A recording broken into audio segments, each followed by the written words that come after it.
Komentues të shumët anonim, të cilët u quaj brejtësit anonim të regjimit, shpesh herë më bëjnë komente të shumta, madje të tepërta, të natyrës dhe tipit o Galdini, o dështak, o njeri kohë, ti s'vlen, ti s'bën, ti e kohë dhe do dështosh përjetësisht. Ndaj unë në 1 minutë po u përgjigjem atyre.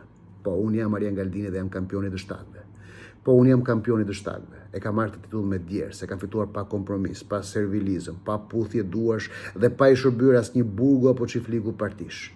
Unë që pas kam dështuar në politikë sepse nuk u bëra i përkëvelur i oligarkëve, as kukull në studiot e regjimit, as dekor në pazaret e pushtetit, të shërbimeve sekrete të huaja apo të fondacioneve të huaja.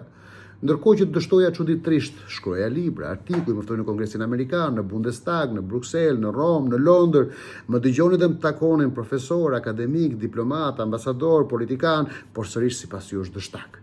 Sepse nuk u zgjodha, nuk u shita, nuk u bleva, sepse refuzova të jem mas në karnavalet politike, sepse nuk pranova të bëhem i njohur duke u bërë i pështirë.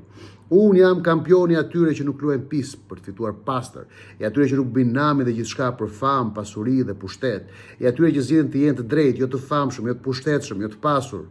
Po, unë jam kampioni të shtakëve, por në një botë të përmbysur, ndoshta ky është titulli më i lartë që unë mund të mbaj.